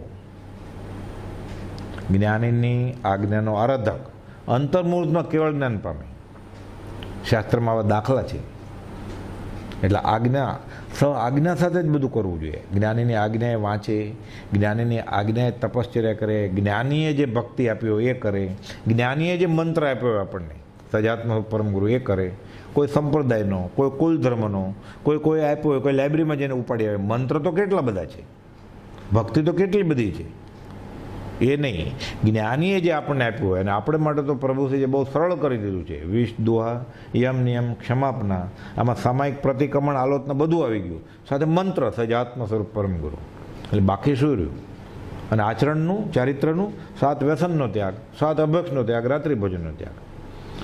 એટલે આટલું કરી આ સર્વસંગ પરિત્યાગ જ થઈ ગયો ને બધું અપેક્ષાએ. એટલે જ્ઞાન, સહ આજ્ઞા, સુવિચાર, કરુણા, કોમલતા, ગુણ પ્રથમ ભૂમિકા ધાર. આ તો પ્રથમ ભૂમિકામાં જોઈએ. કરુણા, પોતાની આત્માની જ દયા નથી, બીજાની શું દયા કરે? પડમમ નાણમ તયો દયા. હજી એને જ્ઞાન જ નથી કે મારું શું કરવું જોઈએ. કોમળતા, કઠોર. બ્રહ્મચારી લખે છે સ્વદોષ દર્શનમાં, કઠોર મુજ મન હું ગણું, જડ જેવું એ નાય. ચંદ્રકાંત પથ્થર છતાં દ્રવે ચાંદની માહી. પૂનમનો ચાંદ હોય ને એ ઉગે ત્યારે ચંદ્રકાંત પથ્થર, એ ચંદ્રના કિરણથી એમાં પાણી ઝરે, રસ ઝરે. બહુ કિંમતી પથ્થર છે કે પથ્થરોય પૂનમના ચંદ્રના કિરણથી ઝરવા માંડે છે. કે હું એના કરતાં ગયો, પથરા કરતાં જડે નથી હું. કેમ? તો મારું તમારા આટલા બોધથી આ અંતિમ સંદેશ 1000 પત્રો પૂરા થયા કે મારું દ્રવતું જ નથી મન જરાય. કઠોર મન હું ગણું, જડ જેવું એ નાય. ચંદ્રકાંત પથ્થર છતાં દ્રવે ચાંદની માય. કરુણના કોમળતા દિગુણ, કોમળતા જોઈએ. કઠોર છે આ, વ્યવહારમાં તો સાવ નરમ છે. ભૌતિક સુખ જોતું હોય તો દેવી પાસે મંત્ર તંત્ર આરાધવા માટે, માદળિયા દોરા ધાગા માટે એકદમ બરફ જેવો ઠંડો અને રૂ જેવો નરમ થઈ જાય છે. અધ્યાત્મનું સ્વીકારવાની વાત આવે, આજ્ઞા માનવાની વાત આવે, જ્ઞાનીને સાચા માનવાની વાત આવે, ત્યાં બધા અભિનિવેશ ને બધું નીકળે છે બહાર, કઠોર થઈ જાય છે. 5, 10, 15, 20 વર્ષ પછી એનો અભિનિવેશ જાતો નથી, એનો કદાગ્રહ જાતો નથી. એટલે કરુણા, કોમલતા ગુણ પ્રથમ આપણે આવે છે ને, હું મક્ષેલ્યો હો રહ્યો નહીં જ્ઞાન રસ બીજ, ગુરુ સેવા ન કરી શકું કિમ મુજ કારસ્થી. ગુરુની સાચી સેવા કહું, એનું આચરણ એણે કહ્યું એ કરે. એ સુપ્રભુ ચરણ કને ધરું, આત્માથી સવિન તે તો પ્રભુએ આપે વર્તુ ચરણાધીન. એની આજ્ઞા માને. આ મોટામાં મોટી સેવા છે ગુરુની. પણ હું મક્ષેલ્યો પથ્થર જેવો છું. મક્ષેલ્યો પથ્થર હોય ને નદી કિનારે, પાણીના પ્રવાહથી ધીરે ધીરે એવો લીસો થઈ ગયો હોય, પછી 12 મેઘ ખાંગા હેલી આવે ને, અઠવાડિયા સુધી વરસાદ, 40 ઇંચ વરસાદ પડે 10 દિવસમાં, રેકોર્ડ થાય 50 વર્ષનો. વરસાદ બંધ થયો નથી અને આ પથ્થરો મક્ષેલ્યો પાછો સૂકો થઈ નથી ગયો, પણ નીતરી જાય, અડે જ નહીં એને. હું મક્ષેલ્યો હો રહ્યો, નહીં જ્ઞાન રસ ભીંજ. આ કુપોલદેવે વર્ષાનો ધોધ, જ્ઞાનનો ધોધ વરસાયો તોય આને અસર ન. એક પત્રમાં લખે છે કુપોલદેવ, અક્કલનો વરસાદ વરસાવતો પણ આ જીવને અસર નહીં થાય. કેમ?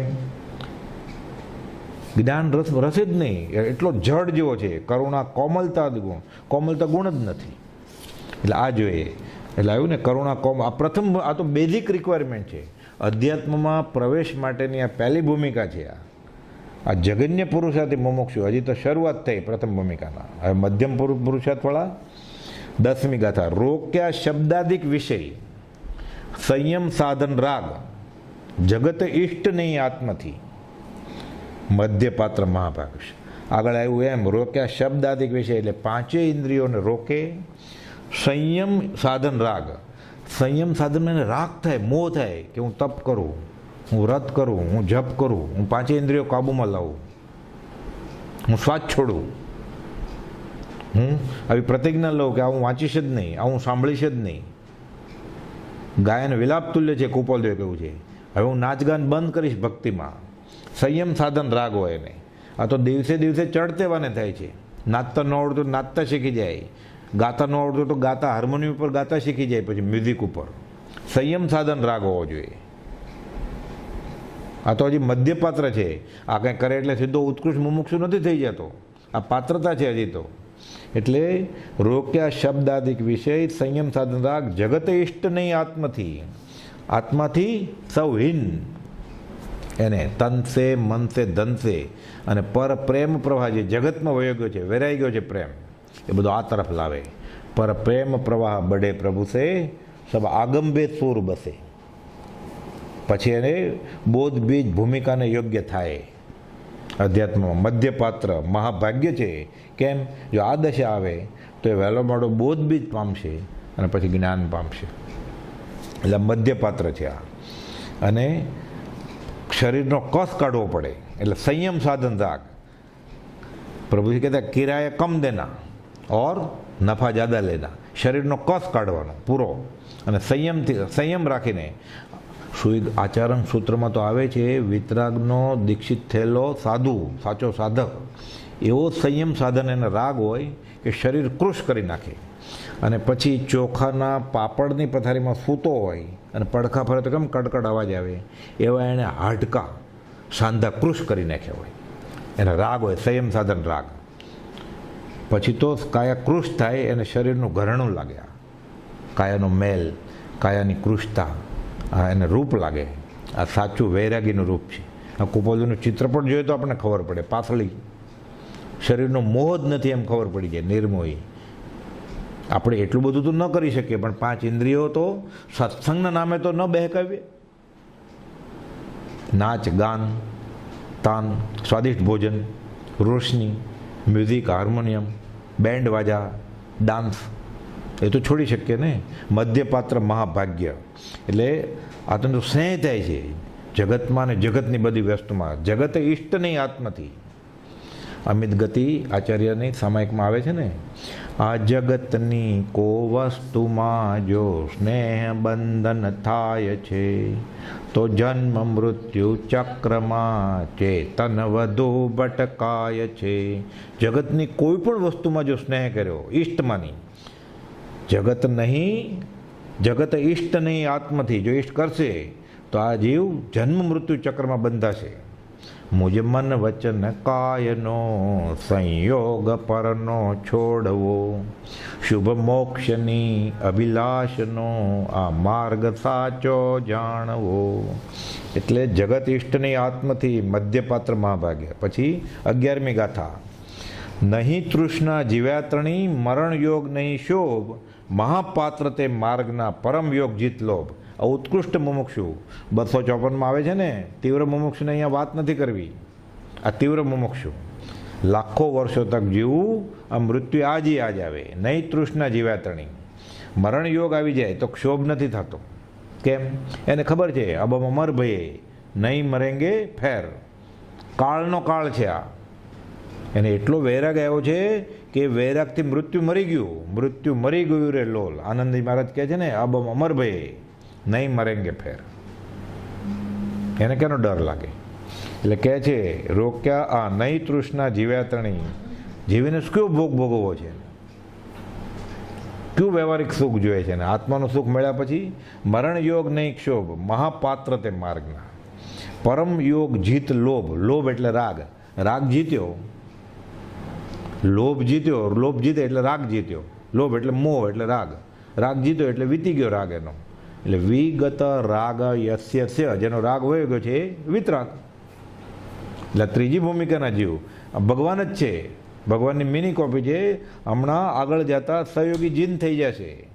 પરમ યોગ જીત લોભ એટલે એને પછી જીવે તો શું કરે, જીવું તો જીવનર જપવું, મુએ મુક્તિ જાઓ દોનો હાથ મેં લાડવા, જો ફાવે તો ખાઓ.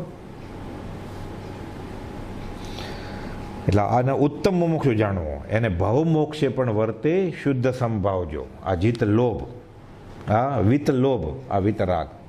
એટલે 11 ગાથામાં કુપાલદેવે યોગી સાચો સાધક, સાચો આત્માર્થી કેની ઈચ્છા કરે, સહયોગી જીન સ્વરૂપ, અને પછી અપાત્ર જીવ, મધ્યમ, જગન્ય, મધ્યમ અને ઉત્કૃષ્ટ પુરુષાર્થવાળા મુમુક્ષુની વાત કરી. એટલે આ સમજાવે છે અંતિમ સંદેશમાં. 11 ગાથા પૂરી થઈ, પહેલો ભાગ. હવે આ ભાગ 2 જે છે એમાં કુપાલદેવ લખે છે આવે બહુ સમદેશમાં છાયા જાય સમાય, આવે તેમ સ્વભાવમાં મન સ્વરૂપ પણ જાય. સમદેશ આમ તો આત્માની દશાની વાત છે, પણ વ્યવહારિક સમજવા માટે માથા ઉપર સૂરજ હોય અને આપણે સપાટ જમીન ઉપર ઊભા હોઈએ તો પડછાયો 2 પગ વચ્ચે સમાઈ જાય. પણ અસપાટ જમીન હોય, ઊંચી નીચી, તો પડછાયો આડો પડે તો 20 ફૂટ નીચે જાય. એમ સૂર્યાસ્ત વખતે કે સૂર્યોદય વખતે આગળ પાછળ જાય પડછાયા, આપણી હાઈટ કરતાં ડબલ ટ્રિપલ 4 ગણા. એટલે આવે બહુ સમદેશમાં એવી રીતે મન જ્યારે સ્થિર થઈ જાય, આદિ વ્યાધિ ઉપાધિ હોય તો પણ પુરુષાર્થીય સમાધિમાં આવી જાય.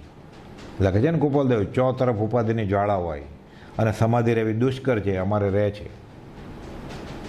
મન સ્થિર થઈ જાય, વ્યવહાર હોય તો પણ.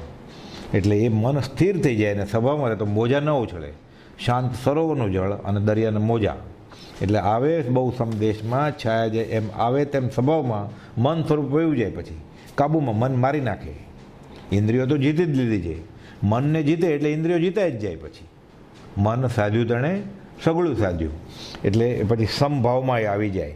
એટલે મન અને આત્મા આમ તો 2 એક જ વસ્તુ છે. એટલે આનો વ્યવહારિક દાખલો એ છે પવન અને હવા. હવા જ્યારે ગતિમાં આવે ત્યારે પવન કહેવાય. એમ આત્મા જ્યારે આત્માના સ્વભાવમાંથી પોતે નીકળી અને વિકલ્પ કરે કે રાગદ્વેષ કરે, રતિ અરતિ કરે, એટલે એ મન થઈ ગયો. એટલે ભાવાત્મા એ જ મન. અને મન ભાવાત્મા પુરુષાર્થી મન મારી નાખે, સંકલ્પ વિકલ્પ ન થવા દે, વિષય વિકારમાં ન જવા દે, સ્થિર થઈ જાય, શાંત થઈ જાય, તો એ સ્વભાવમાં આવી ગયો એ આત્મા. એટલે હવા અને પવન એ મન અને આત્મા. નિર્વિકલ્પ દશા, કુપાલદેવને તો આ બધું લખ્યું હોય આવે બહુ સંદેશમાં, પોતે લખે છે નિર્વિકલ્પ દશા છે. 843માં લખે છે લિખિતમ નિર્વિકલ્પ. આટલા બધા વ્યવહારિક અંતરાયો હતા કુપાલદેવને, એવા નિમિત્તો હતા, તો એ સ્થિર રહેતા હતા સમસ્વભાવ. અને અનંતકાળ થયા જીવે આ સમદેશમાં આવ્યો જ નથી. એટલે 128મા પત્રમાં લખ્યું ને, એવો કોઈ કાળ જણાતો નથી વા સાંભળતો નથી કે જે કાળમાં જે સમયમાં આ જીવે સંકલ્પ વિકલ્પનું રટણ ના કર્યું હોય. સમભાવમાં આવ્યો જ નથી, સમભાવમાં આવ્યો જ નથી, તો અધ્યાત્મમાં આગળ કેમ વધે? એટલે આવે બહુ સમદેશમાં ત્યારે છાયા જાય સમાય, આવે તેમ સ્વભાવમાં મન સ્વરૂપ પણ જાય. અને પછી બીજી ગાથા શું છે? ઉપજે મોહ વિકલ્પથી સમસ્તા સંસાર, અંતર્મુખ અવલોકતા વિલય થતા નહીં વા. મોહ, મોહના વિકલ્પથી આખો સંસાર ઊભો થાય છે. ઉપજે મોહ વિકલ્પથી અનંત સંસારા, અંતર્મુખ વિચાર કરે કે આ શું કર્યું મેં, એનો વિચાર વિવેકપૂર્વક શાંત ભાવે કરે. આવે છે ને 217 બધા ભરતજીને હરણના સંગથી ભવની વૃદ્ધિ થઈ હતી. વિચાર્યું એને અંતર્મુખ, કે ભૂલ ત્યાં થઈ, કેમાં ક્યાં ભૂલથી આવી? મોહ કર્યો હતો. મરુમાતા ઋષભ અંતર્મુખ અવલોકન, શું થયું કે જવાબ નથી આપતો, કોણ કોનો દીકરો, કોણ કોની માં? અંતર્મુખ અવલોકતા સંસાર વિલય થતા નહીં વાર, સીધું હાથની અંબાડી ઉપર કેવળ જ્ઞાન થઈ ગયું. એટલે ઉપજે મોહ વિકલ્પના, જે મોહના વિકલ્પ છે, હું અને મારું માન્યું છે, તો આખો સંસાર ઊભો છે. અને અહમભાવ, મમત્વ ભાવ ગયો, 6 પદના પત્રમાં આવે છે ને, અનાદિ સ્વપ્ન રેખાને લીધે ઉત્પન્ન થયેલો એવો અહમભાવ ને મમત્વ ભાવ એ નિવૃત્ત થાય. તે અહમભાવ મમત્વભાવ રહિત મારી દશા છે, તો એને સ્વસ્વભાવરૂપ મોક્ષ જ છે, સમ્યક દર્શન છે. એ સ્વસ્વભાવરૂપ મોક્ષ જ છે, તો સંસાર મટી ગયો એનો.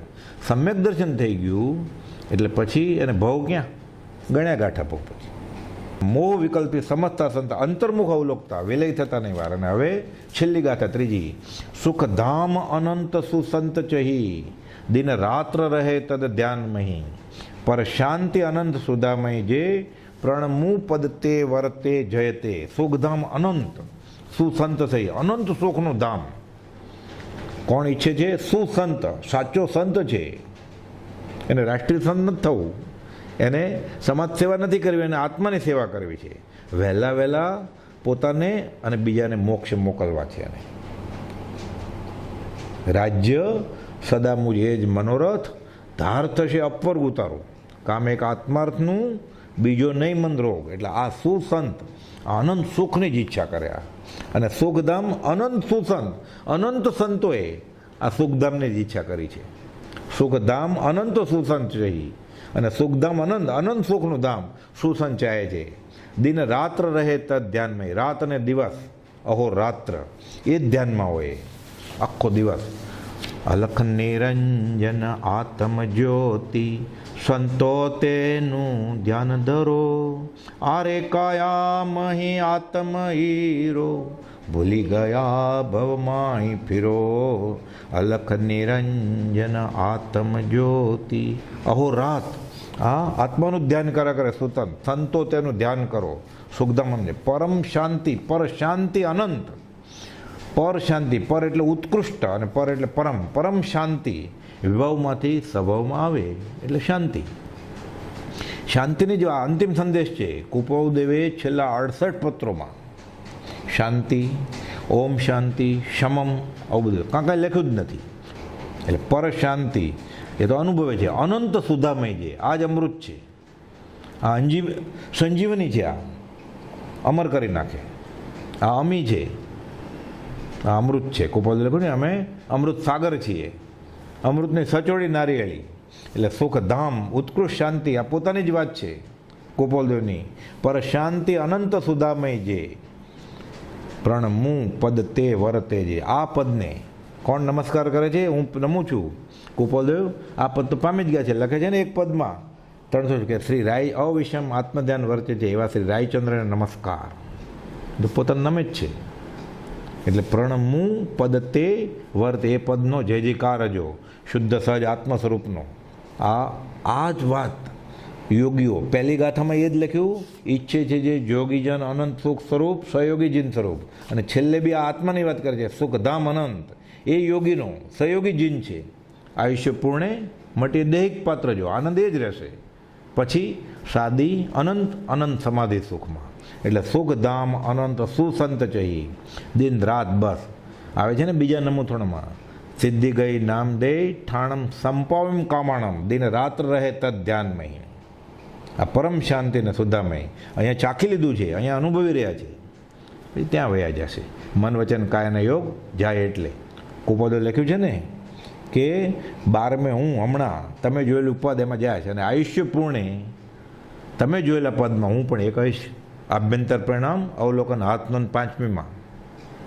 એટલે પહેલાં ક્ષીણ મોહ ગુણ સ્થાનક 12મે હું હમણાં પરિપૂર્ણતા પામવાનો છું, એટલે 13મે પહોંચીશ. અને આયુષ્ય પૂર્ણે તમે જોયેલું તે પદ સિદ્ધ પદ સુખધામ અનંત, સાદી અનંત અનંત, એમાં હું પણ મને પણ એક જોશો તમે. આયુષ્ય પૂર્ણે મટે દૈહિક પાત્ર જો. એટલે પરણમુ પદ તે વર્તે જય, એ પદનો જય જયકાર જો. એ પદ અનંત સુખધામ અનંત શાંતિનું કારણ છે. કયું પદ? ત્યારે શું થાય ને? ચૈતન્ય જ્યોતિ તે સમે ભાસે અનુપમ ત્યાં અહો તે એક સર્વોત્કૃષ્ટ જગમાં સર્વદા જયવંત હો. સહજાત્મ સ્વરૂપ પરમ ગુરુ.